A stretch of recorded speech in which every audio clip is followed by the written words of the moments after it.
धनतेरस के दिन कांग्रेस के लिए प्रदेश की जनता के आशीर्वाद से बहुत अच्छा धनतेरस हमारा आया है। आज सुबह सुबह तो 31,000 की भर्ती का रिजल्ट घोषित हुआ। डीएलएडी का रिजल्ट भी कल शाम को घोषित हो गया था। बच्चों को नौकरी की राह खुलेगी। और जो दो उपचुनाव जो 30 तारीख को मतदान था, उसका रिजल्ट एक का आ चुका है, एक का तकरीबन आने के ऊपर है। मैं आप सबको बताना चाहता हूं कि दोनों उपचुनाव में कांग्रेस पार्टी ने ऐतिहासिक जीत हासिल की है। दारियाबाद में हम 18,700 से अधिक मतों से जीत चुके हैं। चुनाव आयोग ने जीत डिक्लेयर कर दी है। और बल्लभनगर में हम तकरीबन इसके पास में हैं। अब कंपटीशन दोनों उपचुनावों में भारतीय जनता पार्टी और कांग्रेस का नहीं होकर के एक कंपटीशन तो कांग्रेस में दोनों उम्मीदवारों में कौन ज्यादा मतों से जीतता है ये रहा है। और एक कंपटीशन ये था जो करीब करीब उसमें भी बीजेपी हार चुकी कि दूसरे नंबर पे रहने की लड़ाई वो लड़ रहे थे। लेकिन शायद जो मुझे जानकारी अब तक है, भारतीय जनता पार्टी दोनों उपचुनाव में तीसरे और चौथे स्थान पे है, सेकंड में भी नहीं रही है। मैं समझता हूं कि ये कांग्रेस पार्टी के कार्यकर्ताओं की मेहनत की जीत, हमारे राजस्थान की सरकार मुखिया अशोक गहलोत जी के नेतृत्व में जो गुड गवर्नेंस हो रही है उसकी जीत, और हमारे नेता राहुल गांधी जी जिस प्रकार से केंद्र की सरकार, मोदी जी की सरकार जो विफल रही है, चाहे महंगाई का मुद्दा हो, चाहे बेरोजगारी का मुद्दा हो, चाहे दूसरे मुद्दे हो, उनके ऊपर उन्होंने जो एक्सपोज इस मोदी सरकार को पूरे देश में किया है, उससे राजस्थान में महंगाई के मुद्दे को, बेरोजगारी के मुद्दे को लोगों ने इस बात को समझा है और उससे प्रभावित होकर के ऐतिहासिक जीत राजस्थान में दोनों उपचुनाव में कांग्रेस पार्टी को दिलाई है और भारतीय जनता पार्टी को तीसरे नंबर और चौथे नंबर के ऊपर धकेलने का काम किया है। मैं समझता हूं कि जो उपचुनाव होते हैं उसमें सरकार की एंटी कमेंसी होने के कारण से प्रायः ये माना जाता है कि प्रतिपक्ष को सफलताएं मिलती हैं। आपने देखा होगा 13 से 18 के बीच में जब हम विपक्ष में थे तो 8 उपचुनाव हुए थे, 6 चुनाव कांग्रेस पार्टी जीती थी। संकेत मिल गए थे कि एंटी कमेंसी इतनी तकड़ी है कि कांग्रेस पार्टी की सरकार बनेगी और भाजपा का सुपड़ा साफ होगा। आज जब हम 7 उपचुनाव हैं तो 5 में कांग्रेस जीती, 1 में आरएलपी और बीजेपी मिलकर के चुनाव जीती थी और 1 में भारतीय जनता पार्टी चुनाव जीती है। वो भी 25,000 के जंतर से जीतने वाली भारतीय जनता पार्टी 5,000 में सिमट गई। इससे स्पष्ट होता है कि मोदी जी की सरकार के खिलाफ पूरी एंटी कमेंसी है और हमारी सरकार राजस्थान में जो चल रही है उसकी गुड गवर्नेंस और लोकप्रियता इतनी है कि ये संकेत ये हैं कि 2023 में पुनः कांग्रेस की सरकार भारी बहुमत के साथ में बनने वाली है।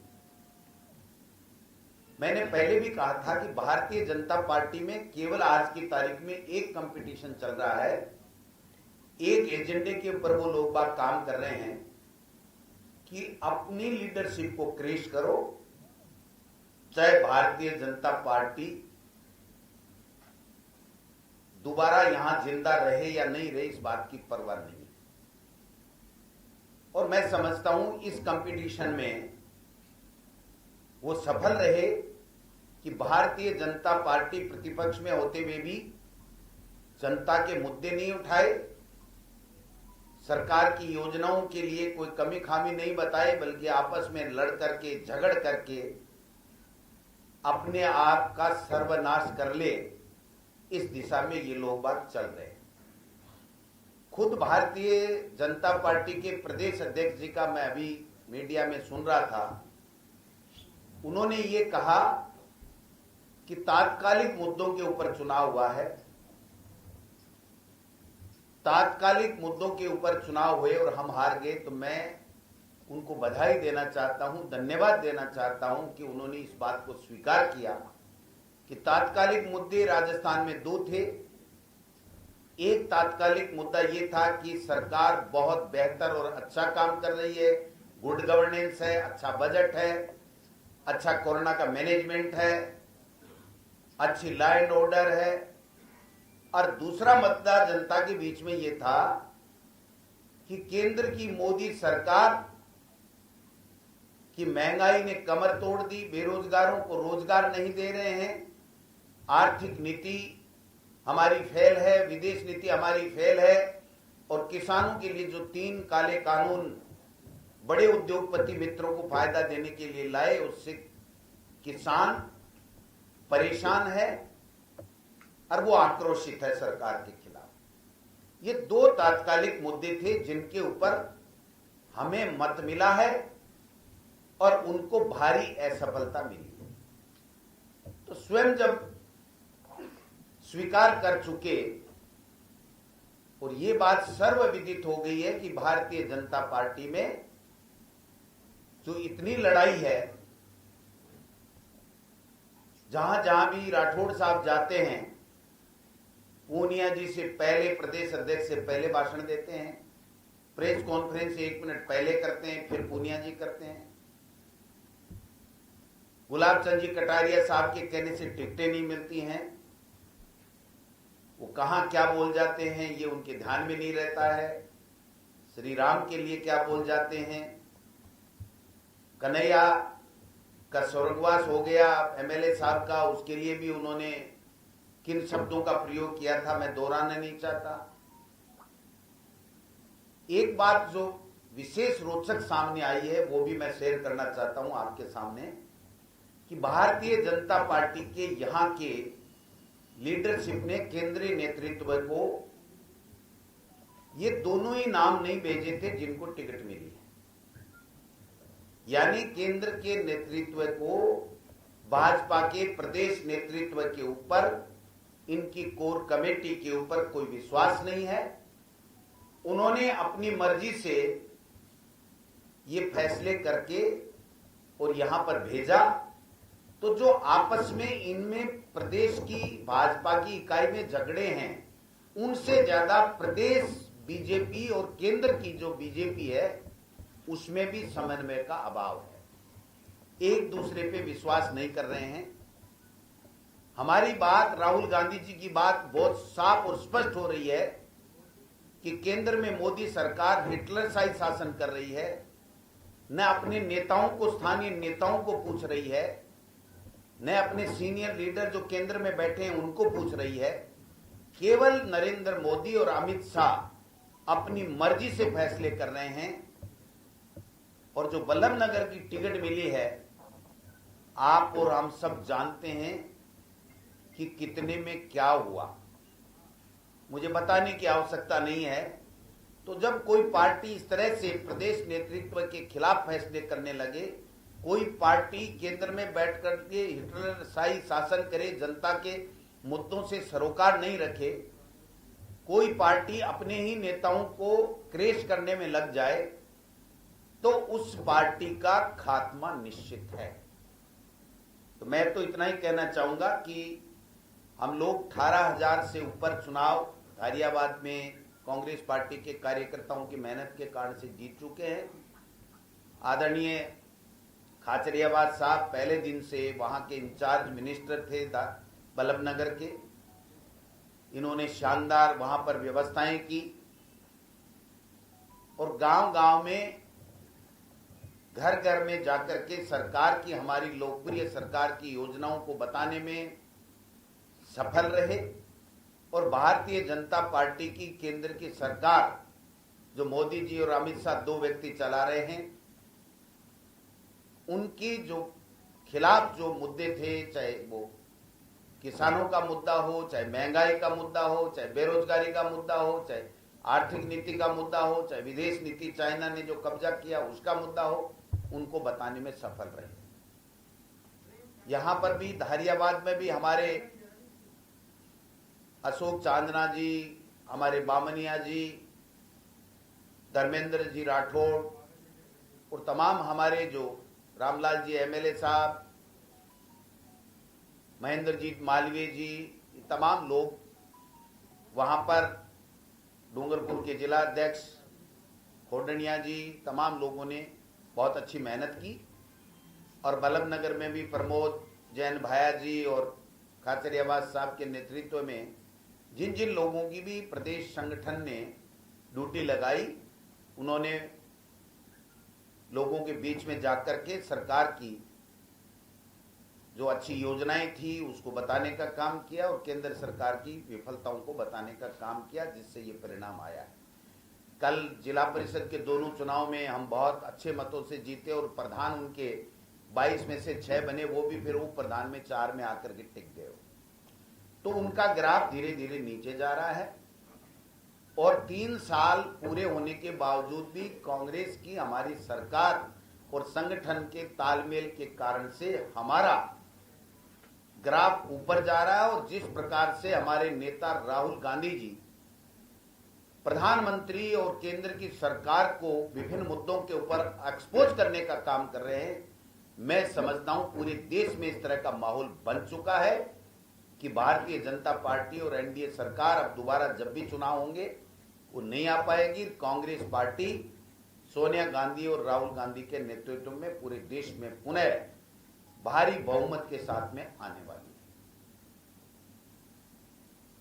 अन्य कोई बात आप पूछना चाहें इससे संबंधित? वैसे तो पूनिया जी ने दोनों बातें बता दी।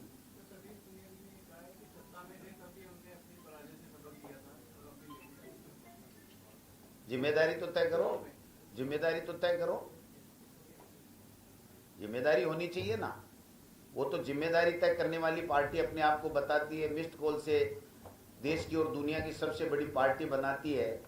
तो आज जिम्मेदारी या तो मोदी जी और अमित शाह ने हिटलर साइड से अगर कैंडिडेट उनको दिए, इनको पूछा नहीं, तो उनकी जिम्मेदारी तय होनी चाहिए। इतना साहस होना चाहिए कि वो कह सकें कि साहब हमने जो बताया वो आदमी नहीं दिया, हम कैसे काम करते। या फिर ये कहना चाहिए कि हम जिम्मेदारी लेते हैं। मैंने तो पहले ही कह दिया था, जहां राठौड़ साहब चले गए वहां हमारा 1 सीट का तो काम हो गया। तो राजेंद्र जी राठौड़ जहां जहां संतन को पैर पड़ते हैं वहां बंटा डार होता है। वो अपनी पार्टी की सुपारी लेके ही किसी जगह पे जाते हैं, ये उनकी खास बात है। बिल्कुल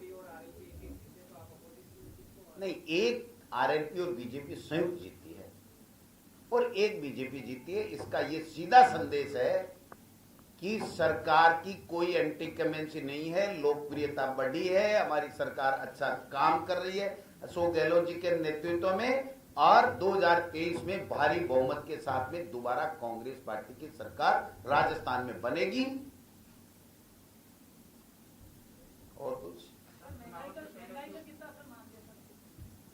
महंगाई, बेरोजगारी, विदेश नीति, किसानों की बात, इसके लिए जो राहुल गांधी जी ने पूरे देश में जिस तरीके से मोदी जी और उनकी सरकार को एक्सपोज करने का काम किया है, वो एक बहुत बड़ा मुद्दा प्रदेश में नहीं बल्कि पूरे देश में बन चुका है। और मुद्दे से ज्यादा ताकत के साथ में राहुल गांधी जी ने जिस प्रकार से मोदी सरकार को एक्सपोज करने का काम किया है, उससे हमको बहुत बड़ी मदद मिली।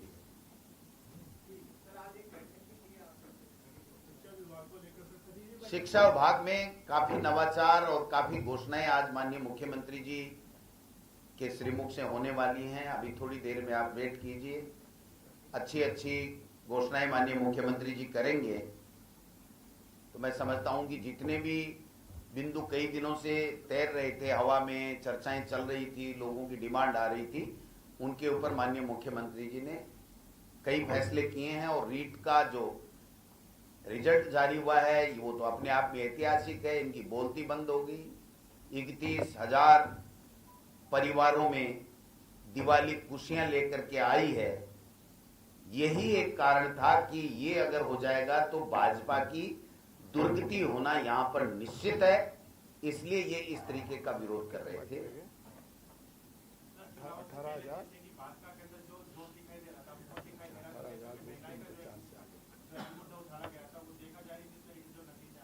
बिल्कुल साहब, महंगाई का प्रमुख मुद्दा है केंद्र की सरकार के खिलाफ में। हम 14 तारीख से 29 तारीख तक जन जागरण अभियान करेंगे। 55-56 हजार जो हमारी बूथें हैं उसके अंदर हम लोग जाएंगे, लोगों को जागृत करेंगे, लोगों को बताएंगे कि किस प्रकार से मोदी सरकार 110-11 रुपए में पेट्रोल डीजल बेच रही है। आज भी मैंने सुना है, देखा था मीडिया के, आप ही ने चलाया था कि कोई सिलेंडर का पैसा भी और ज्यादा बढ़ा दिया है। तो मैं समझता हूं ये तो रोजाना देश के लोगों को महंगाई बढ़ा करके लूटने का काम कर रहे हैं। पेट्रोल और डीजल से टैक्स लेकर के अपने घर भर रहे हैं। प्राइवेट जो कंपनियां हैं उनसे CSR के नाम से प्रधानमंत्री केयर फंड में पैसा ले रहे हैं और उसका मिसयूज कर रहे हैं, उसकी ऑडिट कराने के लिए तैयार नहीं। तो जो हालात इस देश में बने हुए हैं वो सब जानते हैं। तो निश्चित रूप से बंधु ये प्रमुख मुद्दा है और राहुल गांधी जी ने इसको जिस प्रकार से मोदी सरकार को एक्सपोज किया है, मैं समझता हूं तमाम देश के लोग राहुल गांधी जी के नेतृत्व में इस बात को मानते हैं कि वास्तव में अगर किसी शख्स ने मोदी को सही एक्सपोज करने का काम किया है तो उसका नाम राहुल गांधी। थैंक यू, नमस्कार, पुनः धनतेरस की बधाई सबको। दोनों जीत के लिए जरा तो